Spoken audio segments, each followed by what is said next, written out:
नमस्कार, स्वागत है आप सबका फिर से मेरे चैनल में। दोस्तों, आज बात करते हैं ब्रिटेन की, जहां के लोग अपना नया प्रधानमंत्री चुनने जा रहे हैं। ये जगह बोरिस जॉनसन के अचानक इस्तीफा देने से खाली हुई।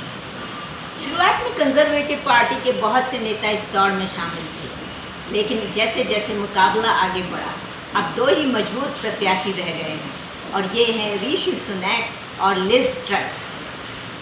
ऋषि सुनैक ने शुरुआत में अच्छी बढ़त हासिल की।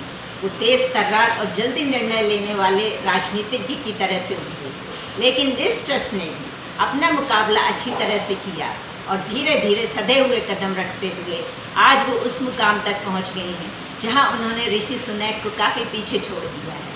और हो सकता है भविष्य में लिज ट्रस ही ब्रिटेन की प्रधानमंत्री बने। तो देखते हैं, चलिए आगे कि क्या हुआ इस मुकाबले में कि लिज ट्रस ने इतनी बड़ी और करीब करीब निर्णायक मात दे दी है ऋषि सुनैक को। बोरिस जॉनसन की सरकार में सुनैक उनके वित्त मंत्री थे और लिज ट्रस उनकी विदेश मंत्री थी। वित्त मंत्री रहते हुए सुनैक ने बहुत ज़्यादा टैक्स बढ़ाया था। हालांकि कोरोना को देखते हुए विश्व में सभी देशों ने ऐसा किया है, तो उन्होंने कॉरपोरेशन का टैक्स 19 से बढ़ा के 25% कर दिया था। ऑयल और एनर्जी कंपनी का सरचार्ज 40 से बढ़ा करके 65% कर दिया था, और नेशनल इंश्योरेंस कॉन्ट्रीब्यूशन भी 1.25% बढ़ा दिया था। उनका कहना था कि एजिंग पॉपुलेशन के लिए, सोशल केयर के लिए और NHS के लिए पैसे की ज़रूरत है। लिज ट्रस के लिए इससे काम काफ़ी आसान हो गया, क्योंकि जो टैक्स बढ़ाया गया था उसका बोझ अपर मिडिल क्लास के लिए और अमीरों के ऊपर ज़्यादा आ रहा था, और यही कंजर्वेटिव पार्टी के परंपरागत वोटर हैं।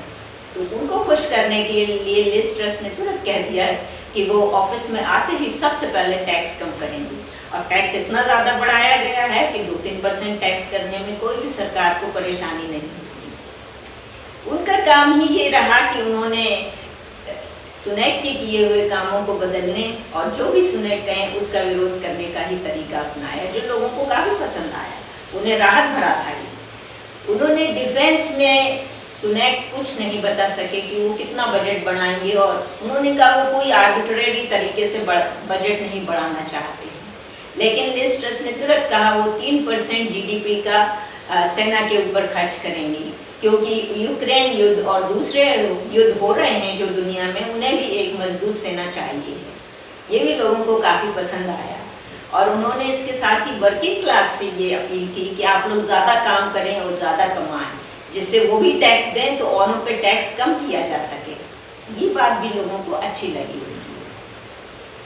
ब्रेक्जिट के बारे में दोनों की राय एक थी। वो दोनों ही नॉर्दर्न आयरलैंड प्रोटोकॉल ख़त्म करने के पक्ष में हैं, क्योंकि वो चाहते हैं कि यूके के जो भी पोर्ट्स हैं उनकी कमाई और अर्निंग देश के लिए इस्तेमाल हो। नॉर्दर्न आयरलैंड प्रोटोकॉल के हिसाब से जब ब्रेक्सिट हुआ तो ये इस आधार पर हुआ था कि नॉर्दर्न आयरलैंड यूके के पोर्ट से नॉर्दर्न आयरलैंड होते हुए EU में आने वाले सामान पर वही सब्सिडी और वही कस्टम ड्यूटी लगती रहेगी जो ब्रिटेन के ब्रेक्सिट से पहले लगती रही थी।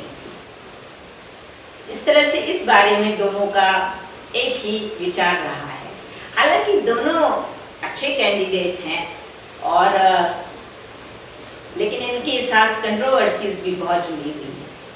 लिज ट्रस पहले लिबरल डेमोक्रेट की मेंबर थी, और उन्होंने उस वक्त कहा था कि वो राजशाही को ख़त्म कर देंगी, और ये भी कहा था कि वो मैरिजुआना को लीगलाइज करने के पक्ष में है, जो कि लोगों को पसंद नहीं आया था।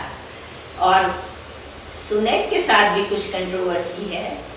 पहली बात तो वो सबसे पहले मिनिस्टर थे जिन्होंने जॉनसन की कैबिनेट से इस्तीफा दिया था और सरकार गिराई थी, तो उनको काफ़ी मौका परस्त माना जाता है, और अब ये भी माना जाता है कि वो बिना सोचे समझे बहुत अचानक कुछ भी बोल देते हैं।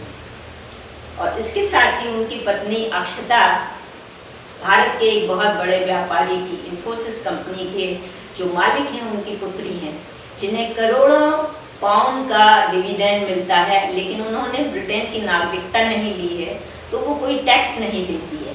लोगों को कहा इस बुरे वक्त में भी वो इतना टैक्स हम पर लगा रहे हैं, लेकिन खुद उनकी पत्नी जो है वो टैक्स नहीं देती है। तो सुनेक इस बारे में भी थोड़े से क्रिटिसाइज हुए, उनकी आलोचना हुई है। तो ये सब होते हुए लिज ट्रस ने काफ़ी अच्छी बढ़त बना ली है ऋषि सुनैक पे, जो शुरुआत में काफ़ी फेवरेट कैंडिडेट की तरह से आगे बढ़ रहे थे। इस तरह से अब देखिए कौन बनता है।